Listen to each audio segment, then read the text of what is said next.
All right, so I'm at my storage unit. I'm actually running late today. I'm picking up 20 orders, which is a lot for me in a day.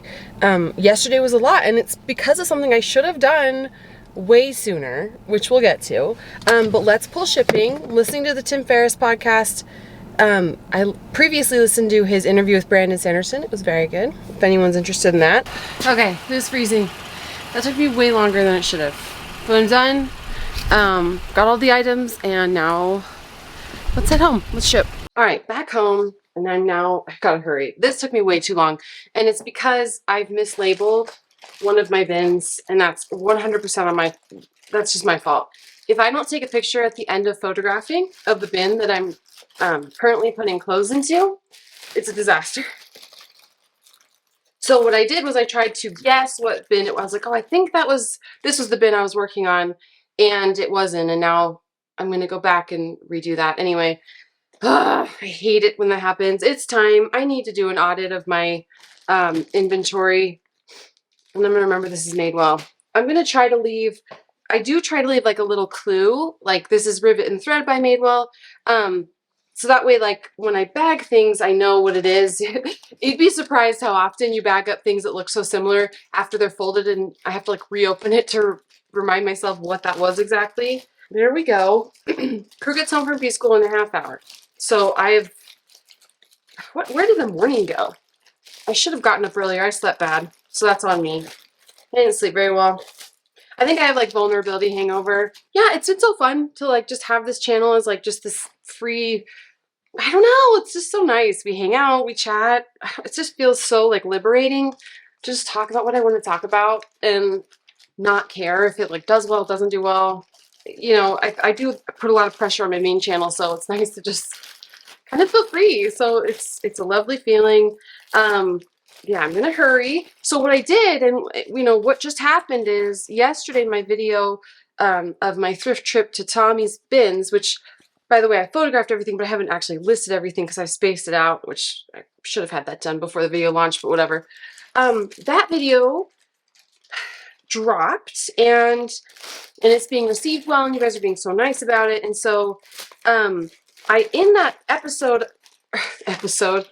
in that video, I put a link to my, well, I always have a link to my eBay store, but I shared that I have a coupon code that anyone can use for 30% off. And it's a private code, meaning it's not public on eBay, because sometimes eBay will have an item and then you can buy it and then it'll just show use code for this store, use this code, and it's just anyone can see it. But this is just going to be for my YouTube audience, and it's Hustle 30 if you're interested.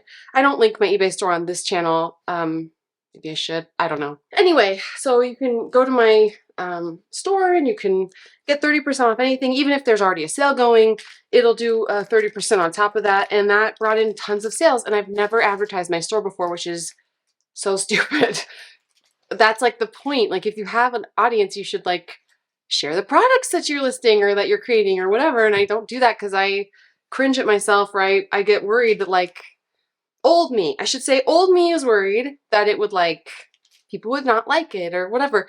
And we don't worry about that anymore. I commented this on my other videos, but my 40s are the era of I don't care anymore and I'm here for it. Like, I mean, of course I care, but like, I don't care about trivial things, and I'm going to do what makes sense and not, I'm not going to not do things because I'm afraid of what people will think of it. If I feel like in my heart if I feel like in my heart it's the right thing to do, or it's perfectly fine to do, or it's perfectly fine to share, because I've definitely been more vulnerable on this channel than I've planned to be.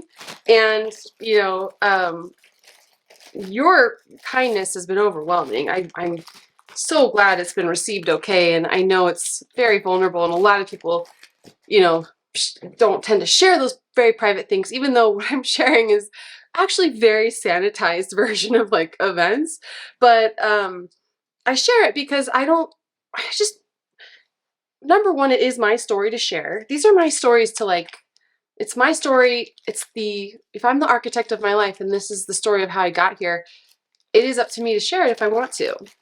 So it is mine to share if I want.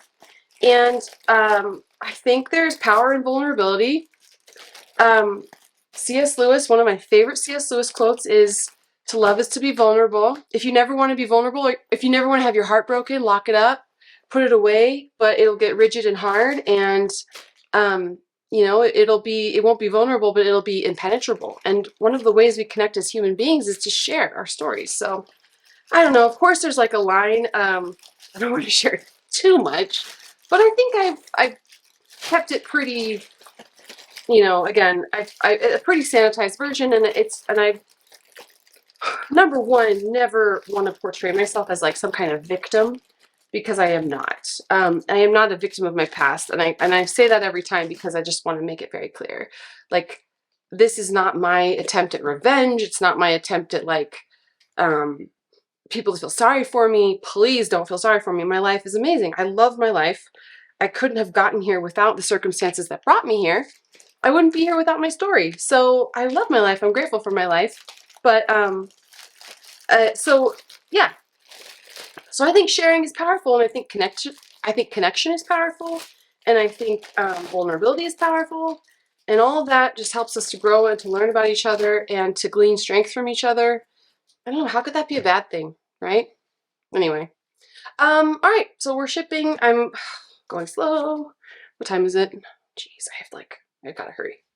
So we have Vince. We have a lot of combined orders, which is totally fine. I can do that. And usually I am a little bit more on the ball with like getting, it would be because my kids help me with shipping.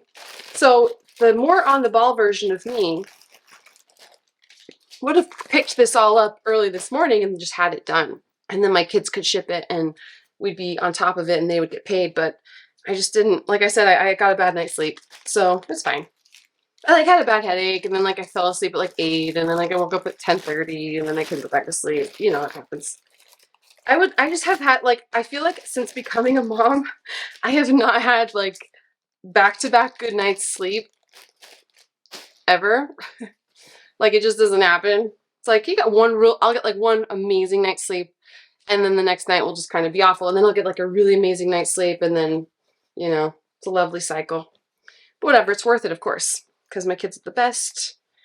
Okay, so yeah, so like I said, you know, that 30% off is 100% driving traffic to my, is 100% driving traffic to my store, and I'm very grateful for that, and I'm going to shout out more often. One of the things I'm toying with, like an idea, is do I change the coupon code each video as a, this is, you know, this is the part of my brain that like tries to strategize with how to like make my main channel work and be successful, because, you know, the algorithm does care about how long people watch the video and engagement and length of video and all of that.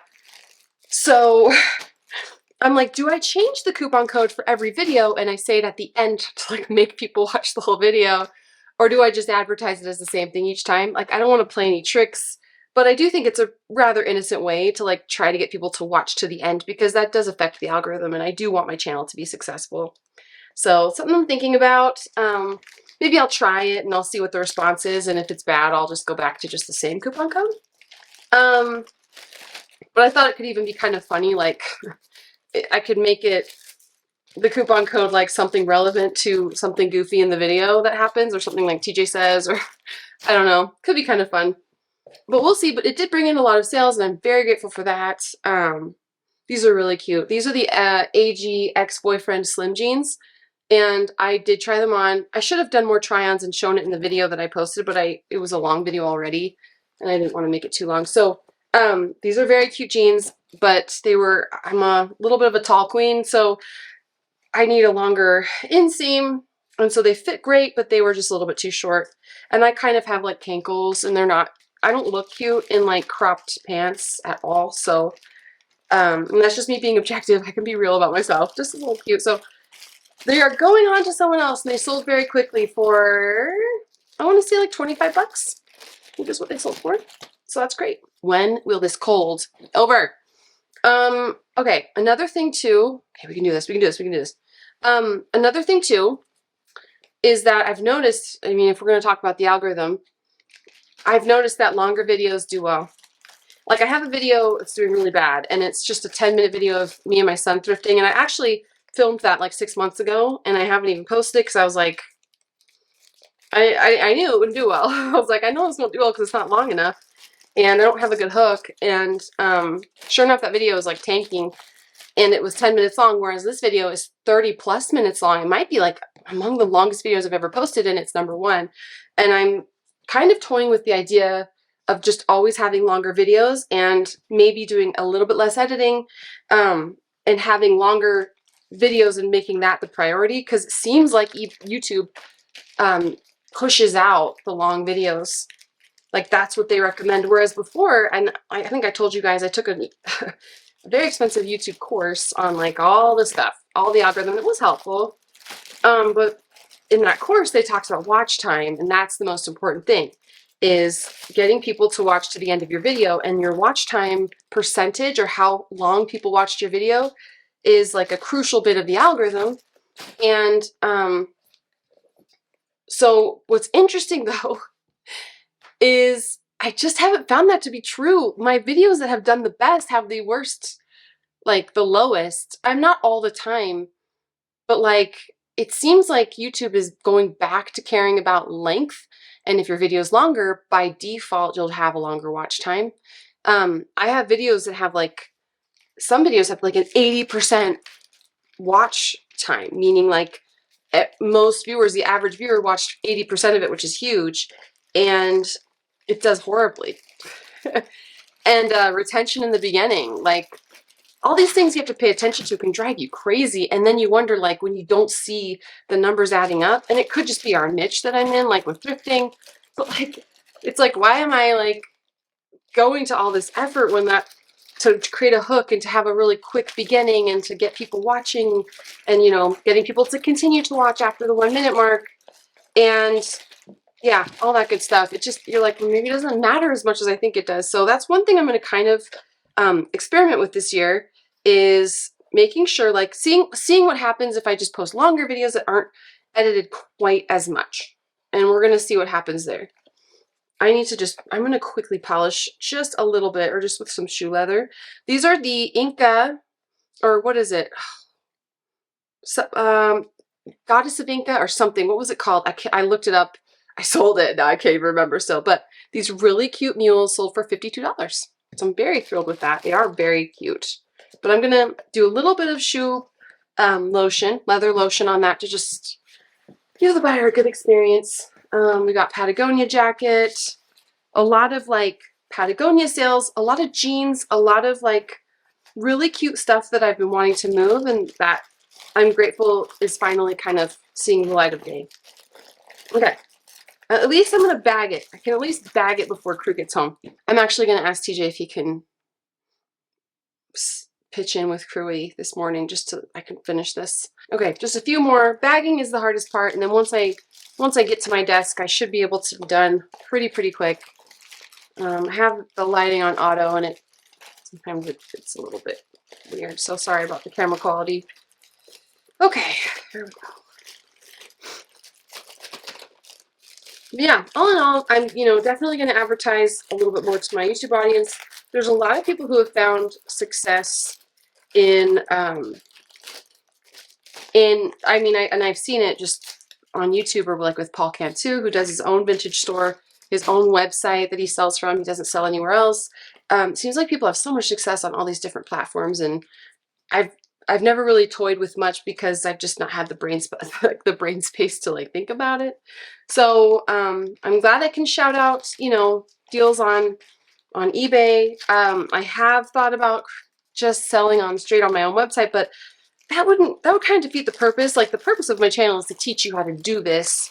And if I'm just selling straight to you, I'm not teaching you how to like find cool stuff that sells on eBay. That's my one concern, is objectively I'm trying to teach like what sells on eBay, and to just a broad audience. And so I do worry a little bit by shouting out my channel, or by shouting out my eBay store, that like it'll skew the data, so that I hope not. I want eBay to be successful, but I want to teach you in the most authentic way possible. And shouting out my channel shouting out my eBay store on YouTube does skew that a little bit. So it's something I'm just going to be careful about. We'll see what the response is.